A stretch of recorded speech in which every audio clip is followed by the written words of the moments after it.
Good day, listeners. Welcome to this edition of the Pure Sex Radio program. We're so glad to have you with us. My name is Jonathan, and I have a new friend with me on the line. I've got Marty Machowski. So, Marty, welcome to the program. Thanks, Jonathan. It's great to be with you today. And Marty, I don't really want to waste any time because I think you have written a book that's going to just really help a lot of parents out there. You've written this wonderful book that's entitled God Made Boys and Girls, and the subtitle is Helping Children Understand the Gift of Gender. Now, if there is a timely book to be written for parents and kids, I think this is the one. But can you give us a little bit of background on yourself and kind of what led to this point of writing this kind of a book? Sure. Well, I'm a pastor and a writer. I have been serving at the same church as a family pastor for over 30 years, and that's just outside of Philadelphia in the suburbs. And I've worked with children's ministry and families, parents with their kids, over that entire time. Even though now I serve as the executive pastor, I've kept my hand in ministry to families and leading our children's ministry. And this issue of gender confusion is one that I have seen come up again and again. And a pastor friend of mine said that I should write a book on gender for families. And that caused me to look into it a little bit more. And what really shocked me was how many books were available for parents on gender, especially for young kids. There's actually a boatload of them. The problem is every single one of them was telling parents that their child's gender that they were born with could change. It wasn't necessarily the gender that they were supposed to have. And I couldn't believe it. I thought somebody has got to write a book that teaches parents the biblical truth that their child's gender is a gift from God that can never change. And then in my study and research, I discovered that in a California preschool classroom, a teacher there used one of the pro-gender transition books in a preschool class as part of a gender transition ceremony that was conducted without the parents' knowledge, so that children came home completely upset. One little girl came home and said, "Mommy, I don't want to become a boy. Am I going to become a boy?" And of course, her mom was like, "This is crazy." And when they approached the school board saying, "Hey, look, guys, the regulations say you got to give us notice when you do sex education," basically they came back with this, that No, you misunderstand. This is not sex education. This is identity education. And then in a subsequent year, that teacher who presented the pro-gender transition book and shepherded over the transition ceremony without the parents' permission or consent was given the Teacher of the Year award. Oh, wow. And I'm just thinking like, okay, somebody has got to help parents with a resource that gives them the biblical truth. And that's why I wrote God Made Boys and Girls. Yeah. And I think it's, one of the things you're saying there that is really causing, I think, a lot of this confusion is that separation that is being made between gender and sex, right? We're trying to say somebody's sexuality is sort of different from their gender, which first of all kind of makes my head hurt, because I'm thinking, how do you dissect that? Like, how do you say exactly? And I think it's to what you're talking about. They've put it into identity language rather than, biological language. So can you talk a little bit about that as far as kind of what came out of your research in terms of saying, seeing that there's this identity push to say it's more about finding your identity or choosing your identity than it is necessarily responding to what you've already been given in your biology. Well, that's exactly right. And there are college professors who are suggesting the truth about who you are, who you know yourself to be, your perceived identity is more scientifically valid than your determined biology.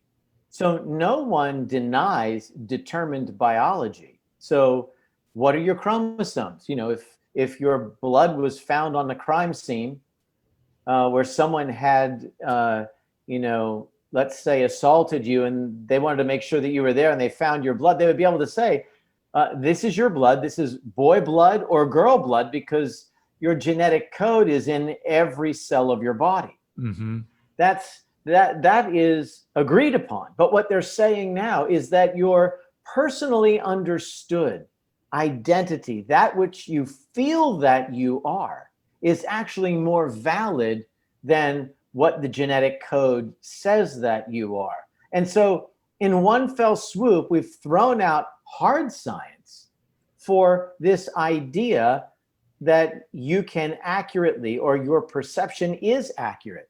Now, it's interesting, Jonathan, that there is no other place where we would treat things that way. So for example, if someone says, I really feel like I need to kill myself, we don't say, well, your feeling that you should kill yourself is more valid than the reality that you should live, and that's not a good idea. Or another example is like in eating disorders, when someone says, I feel fat, but they only weigh 89 pounds and they're 5'7". Even though you feel fat, and that might be a true perception, we don't say to that person, oh, well, that belies the reality of the numbers on the scale. We say the numbers of the scale, the truth that you can see, needs to shape your feelings. But here in this area of gender, science has said, no, that's not how it's going to work. We're going to trump the factual reality of your biology and emphasize what you feel, which is really, as you and I know, subject to all sorts of fallibility, because we feel things that are not true. Not only fallibility, but it is perpetually subjective, right? Because our feelings are never static, and so therefore I could feel one way today, I could very much feel another way tomorrow, and then a third and fourth way the next 2 days. So talk a little bit about the danger that this poses to children in that aspect of instability, because this message that is being pushed, it seems to me like the world is already a very confusing, wonderful, amazing, challenging place for children. I mean, childhood is both at the same time a wonderment and a terror. Like everything's new, and you've got all these, your body is growing, your chemistry is growing, and then of course you hit puberty, and all these other types of things are happening. It's already somewhat of a confusing world for a child. How does this kind of message only exacerbate and create that much more instability in a child if they are basically said, hey, you know what? It's sort of up to you to determine who you are when it comes to your gender. Seems to me like that would create a massive amount of confusion for a child. It's causing a massive amount of confusion. People ask, well, why are we seeing so many children in an ongoing, increasing way confused about their gender? Well, the reason for that is they're being told that they can figure that out for themselves. I mean, they can choose, they can discover, and my goodness, kids they struggle with their identity for any number of reasons. So if mom and dad are not getting along, it's very common for kids to think, is that my fault? Is there something wrong with me? So their identity struggles are very real for children. When a child's growing up and they're not as athletically gifted as another, they struggle with their identity to determine, is there something wrong with me? And so if we just throw in a massive variable like gender, then they go to that place and they ask the question, well, I can't run as fast as the other boys. Maybe I'm supposed to be a girl. Mm. Or I love to run like the boys. Maybe I'm supposed to be a boy. And into a world where, let's face it, there are a lot of kids who are in struggling families and they are already in a weakened place. Add in another area that they have to be confused, and you see the challenge that we have. And then it's not difficult enough for them that they might struggle with their gender identity. But when that struggle is presented to a significant authority, at least in the public square, the non-biblically informed or directed public square, the predisposition of the public square is to acknowledge, support, affirm, and encourage cross-gender movement.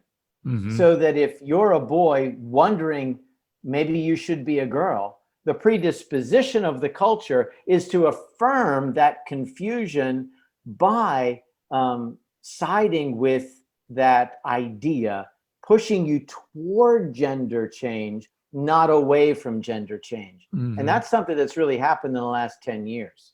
Yeah. So take us through kind of how you approach this in the book, and how you try to help parents and kids, because I love the way that this was written, that it's not like a book that's supposed to be filtered through parents to the kids. I mean, it's something that they can do together. First of all, I think the graphics throughout it are awesome. It's a really well done book. But can you help us understand kind of how you tried to approach this, and where you started, and where you're trying to sort of guide parents and children in these conversations around gender? Yeah, I'd love to be able to do that, because it needs to begin with the truth of God's word. So we start with the foundational truth of what is gender and where did it come from? Is it a construct that man invented? Is that where we go to find our origins of gender? And of course, the answer is no. God created gender. And that happened with Adam and Eve. Male and female, he created them. And then he looked at it and he said it was very good. So, God's creation of gender is very good. It's not a mistake. He didn't say, oh, well, I kind of thought that I'd make you Eve a woman, and I started you out, Adam, as a man, but you must choose for yourself. He gave them charge over the creation to rule and subdue, to multiply and fill the earth. But one of the charges wasn't determine your gender, because God formed their gender and assigned to them their gender, and he doesn't make mistakes. And so we begin there. And then from there, of course, we see how sin entered the world and distorted God's good pattern. So sin enters the world and we see strife, and it gets to the place where before the flood, mankind, basically it says, only did evil all the time. And so when you ask the question, where does confusion come in? Where does rebelling against God's pattern come in? It really is anybody who rebels against God's pattern. Well, that is the very definition of sin and rebellion, casting off the truth of God. And so I wanted to start, God made boys and girls in that biblical place, but I wanted to do it in the context of a story.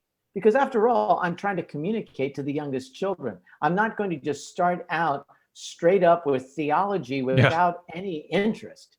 And so I decided to create this scenario where Maya, character in the book, runs like the wind, and she loves to play with the boys. And one of the boys is jealous, and he says, hey, if you keep playing with the boys, you're going to turn into a boy. And she, of course, is upset with that, asks the teacher, Mr. Ramirez, is that correct? And he says, no, of course not. Let's go into the classroom. That wasn't a kind thing to say. and let's talk about it. And he's the one who begins that foundational story of talking about Genesis, and that your gender is coded into every cell of your body. Because here's what the other cultural books that are pro-gender transition would say. They would say that what you are on the outside, let's say in the case of Maya, a girl, she is a girl biologically on the outside, isn't who you are on the inside. And books that are pro-gender transition will make that point, that what you are on the outside is not what you are on the inside. You may have a girl's body, but a boy's brain. And what I wanted to communicate in this book is that no, because your gender is coded into every cell of your body. If you have a girl's body, you have a girl's brain. You have a girl's toes, nose, every part of your body, inside and out, your heart, lungs, bones, sinew, all of it is girl. It's fundamentally girl, created by God, and it can't change because God created you perfect as he wanted. Yeah, and I think it's important that what you've done there is you've caused the reader to realize that some Christians, I think, have believed that somehow science and Christianity and God's word are somehow at odds with one another. And some have made them at odds with one another because we've either got bad theology or bad science. But when you actually say, no, actually, when we look at biology, when we study the human body, we study these things, there is no inconsistency between what we find in God's design biologically in our bodies and what we see in his word, like you're talking about. From the very beginning, he made them male and female. We've got these chromosomes, we've got these down to our very cells. And so I think it's good for parents and for kids to realize there's a congruency in God's design of creation. And, how do you, I guess, little sidebar here, how do you argue for some of this when there is such, if I can put it this way, kind of disjointedness all throughout the quote unquote science of the day that is sort of picking and choosing what they want to say is, scientific, and then what they're wanting to say is just sort of a moralistic framework that you need to work from. How do you help bring coherency when there's such muddled conversation from the other side? Well, you can't logically argue with illogical thought.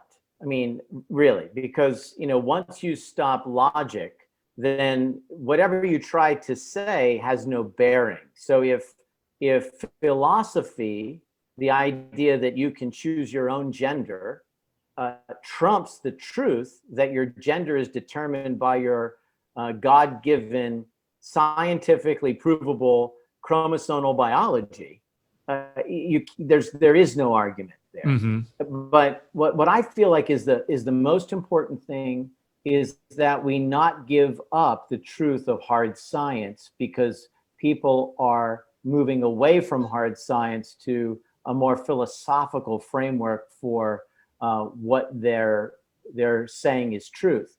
And it's so critical, which is why I wrote this book for the youngest kids.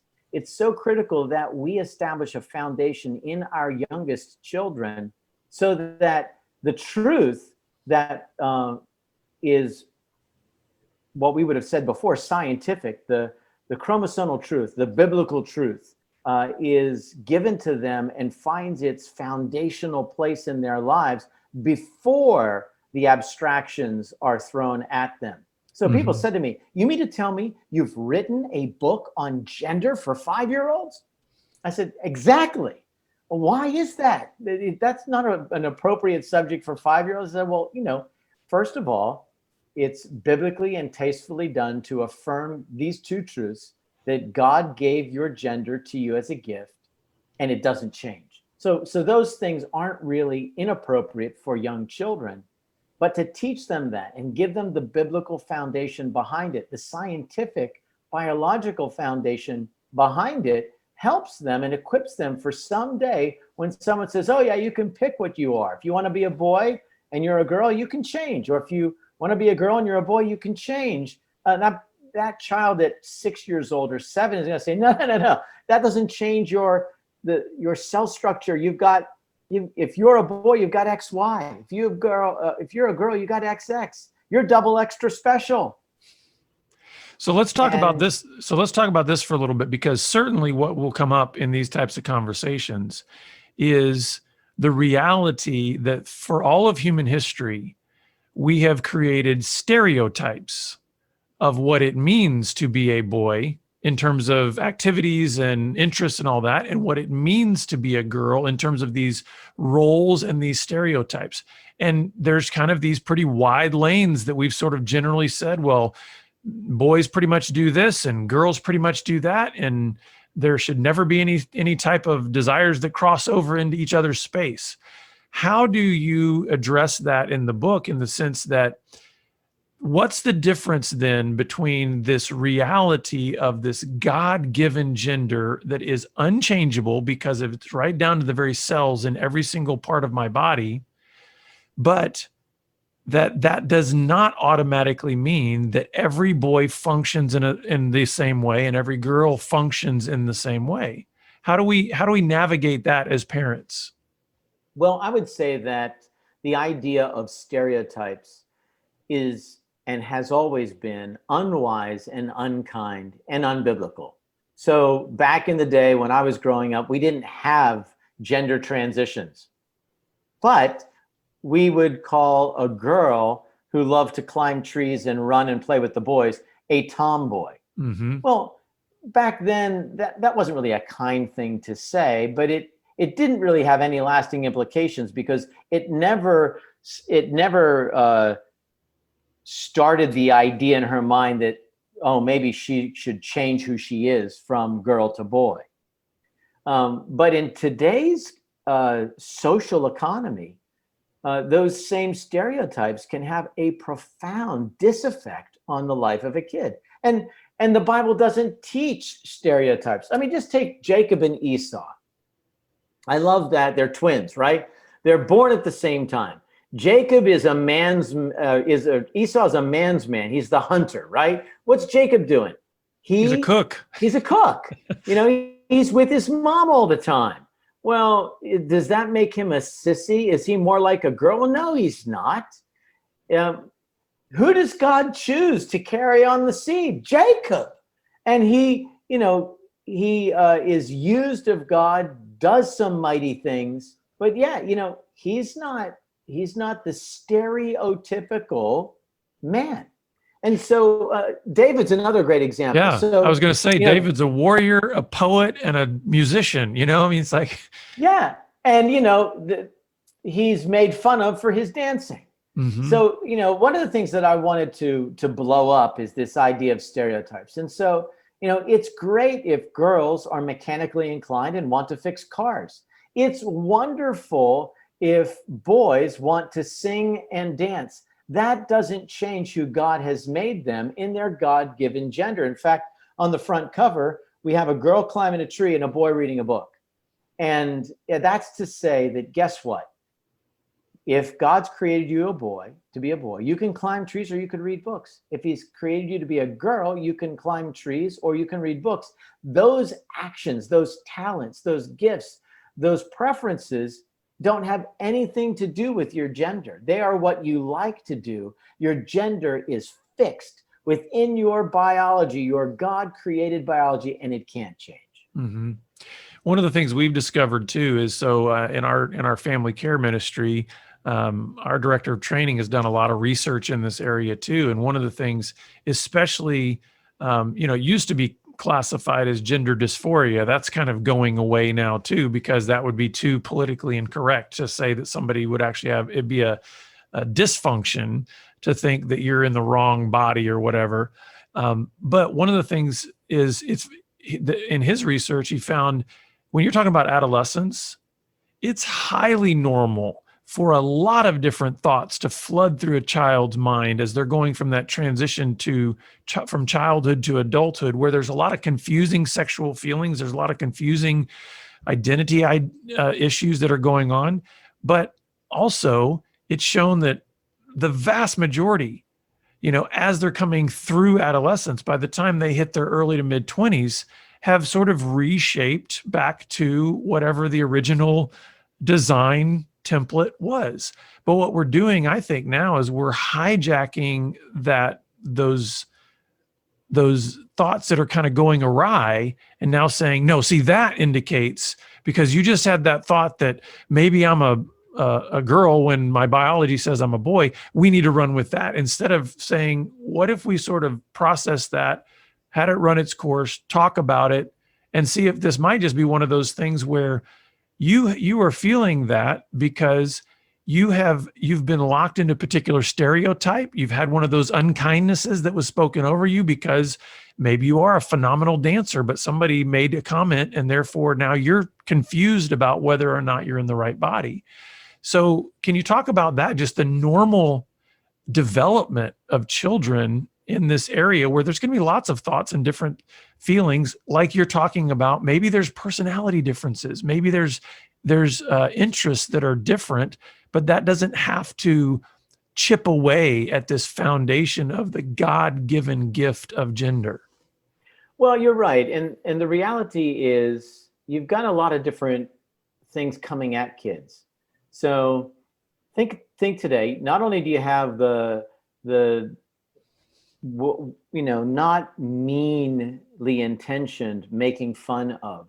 So if a boy does have a wonderful singing voice, but he has a high voice, it hasn't changed yet. You have the kid who will say, you sing like a girl. Doesn't mean anything by that really, but kids, they say things. Mm-hmm. On top of that, you've got a pornography saturated culture. And so there are images that children are being exposed to at a very young age that cause them to be confused about what's going on. What did I see? What are these feelings that came up in me when I saw that? If you look at the statistics of how many children will be sexually abused by the time they're 18, it is an enormous amount of kids that experience at least verbal sexual abuse, if not outright physical touching or worse. And so there's a lot of things coming at kids today that can cause them to ask questions. Why did that happen to me? Is there something about me? A man touching a boy. Why did he touch me? Maybe I'm not the person I thought I was. Now, years ago, even a dozen years ago, you're right, a counselor would have shared with a boy who was feeling like maybe he was supposed to be a girl, that no, he was created to be a boy, would see that as having some gender dysphoria and want to counsel him to remain as he is, as he was born to be.